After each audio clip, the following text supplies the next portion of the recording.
Olá, amigos. Sou o THC para você, do Plantar para Não Comprar. Hoje eu vou falar agora um momento com vocês sobre a desmistificação da maconha, né? Muitos dos senhores querem utilizar a famosa cannabis medicinal e muitas vezes se confrontam aí com a questão da maconha, né? O nome maconha é um pouco pejorativo, né? Pelo ma traz uma impressão pesada pra gente, pejorativa, vamos dizer assim, negativa. E quando se fala cannabis medicinal, a gente acaba por, vamos dizer assim, abrir a guarda ou sentir-se mais guarnecido ou protegido por uma situação hipotética até. Porque o que quer dizer mesmo a palavra cannabis medicinal ou maconha, né? Que não seja a descrição da planta. A gente está falando da mesma planta. A mesma planta que a maconha é a mesma planta da cannabis medicinal. Bom, as pessoas que precisam da cannabis medicinal precisam ter a segurança de que estão utilizando um produto, que estão utilizando uma substância que não as vicie ou que não as deixe como um drogado. Embora podemos dizer que ao se ingerir qualquer comprimido para dor de cabeça, você está se drogando. Ao ingerir uma Coca-Cola, você está se drogando. É uma droga, Coca-Cola, com certeza, porque tem um açúcar. O açúcar é uma droga. Por que é droga? Porque tem a manipulação de químicos, né? Tem todo um processamento, uma transformação de matéria-prima em produto final. Então, consequentemente, é uma droga. Se você ingere açúcar, você está ingerindo com uma parcela de droga, que é essa mistura. O remédio é uma droga, a cannabis é uma droga, a cocaína é uma droga, né? E é um nome em si. Agora, o contexto da situação, o contexto da droga é que é o importante, como é que ela influencia na pessoa, né? Como é esse negócio da maconha na vida do cidadão? Por que é que todos os cidadãos têm, a maioria, né, 90% dos brasileiros, vamos dizer, porque temos aí uns 15 milhões de usuários, né? A maioria dos brasileiros acham que quem usa maconha é bandido. Isso está errado. Isso é um equívoco. É uma maneira errada de pensar, de analisar. Da onde se tirou essa prerrogativa? Da onde se tirou essa ideia que quem usa maconha é bandido? Isso é uma informação que vem passando de pai para filho, né, de uma sociedade que não tem informação. Na época dos meus pais, né, vamos dizer em 1970, 1980, não existia internet, nem telefone direito existia. A comunicação que existia era através do rádio e algumas casas tinham televisão. E como é que meu pai ou meu avô negativavam a cannabis? Por quê? Primeiro por causa da situação aí da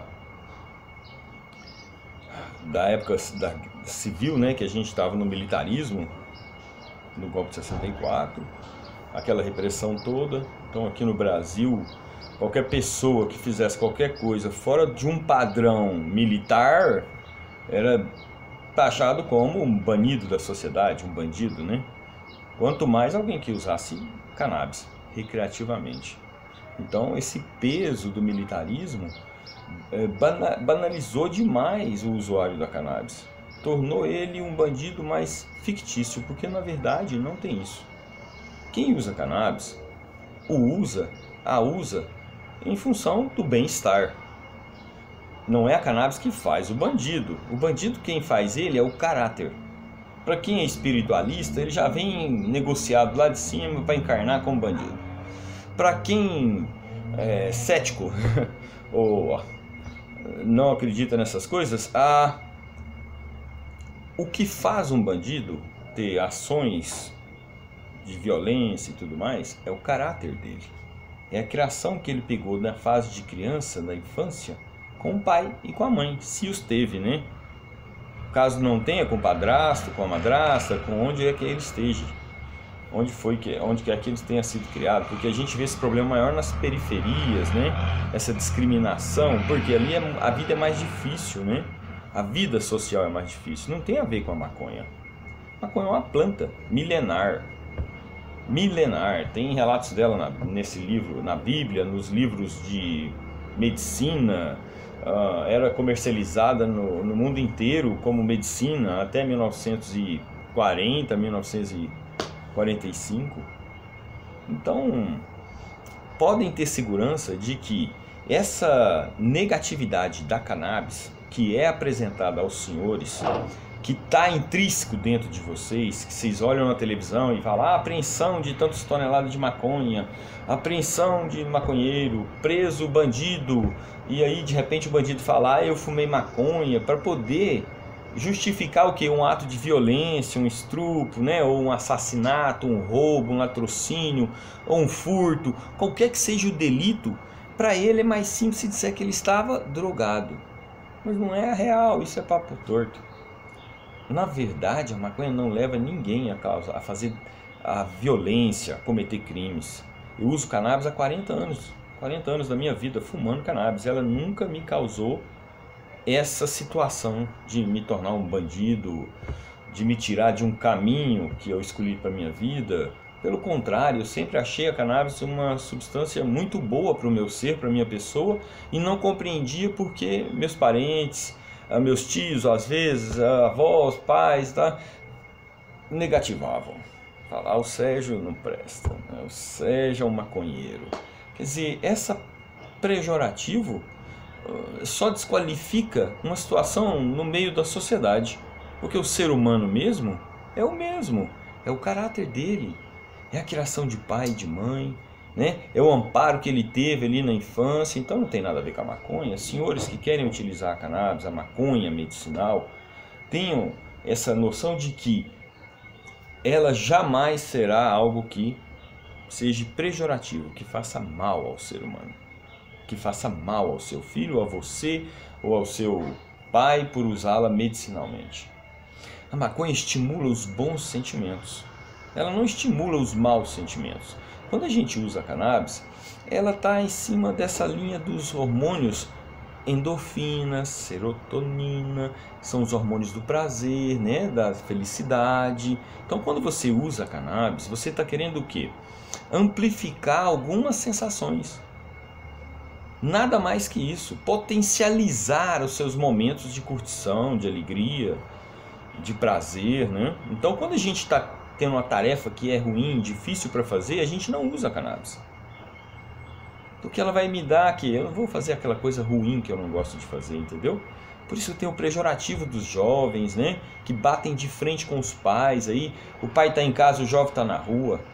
Ele não consegue crescer ao lado do pai para pegar os exemplos nessa puberdade aí da juventude e acaba sendo criado pelo traficante ou pelos amigos malucão na rua.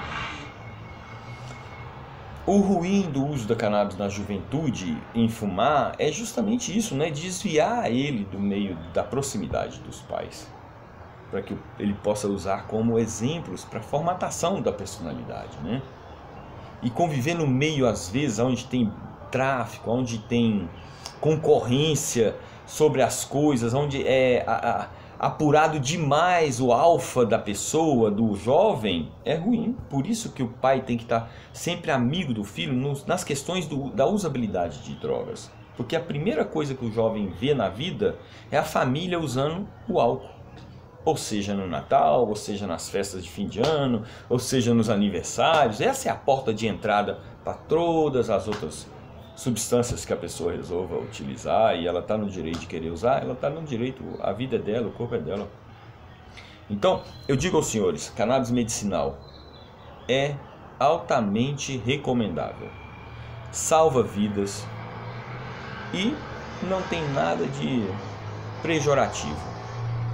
A companhia das pessoas que estão envolvidas com a cannabis também não quer dizer que as pessoas estão envolvidas com pessoas ruins. Muito pelo contrário. As pessoas que usam cannabis sempre têm um senso comum. Tem um respeito pelo próximo, consideração pela natureza, respeito aos animais, considera já, tem amor, one love. Então é isso aí. Cannabis não faz mal. Cannabis não destrói vidas. Cannabis não vicia. O que é o vício? é a vontade de fazer as coisas que a gente gosta. Escovar os dentes, tomar um banho. Fica 2 dias sem tomar banho, você começa a passar mal. Precisa tomar um banho. Escova os dentes, você fica sem escovar os dentes, pra você ver, 3 dias. Parece que já tem um crocodilo morto na sua boca, você quer escovar os dentes. Isso é um vício, não é? É um hábito que a gente gosta e é salutar. Cannabis é um hábito salutar. As pessoas só precisam de orientação e ajuda para poder entender que não podem carregar um fardo achando que está usando a cannabis e está sendo uma pessoa do mal, ilegal, negativa. Então, mudem os seus paradigmas. A cultura precisa disso. Não se altera nada numa cultura sem a mudança de paradigmas, sem a mudança nos seus conceitos pessoais sobre questões como a cannabis. O Brasil precisa da cannabis descriminalizada. O mundo precisa da cannabis descriminalizada. 60 milhões de brasileiros precisam da cannabis medicinal, plantada no quintal, para não ter que comprar um medicamento. São doenças fim, vai do início ao fim da vida. Plantar para não comprar. É simples. Tamo junto. THC para você.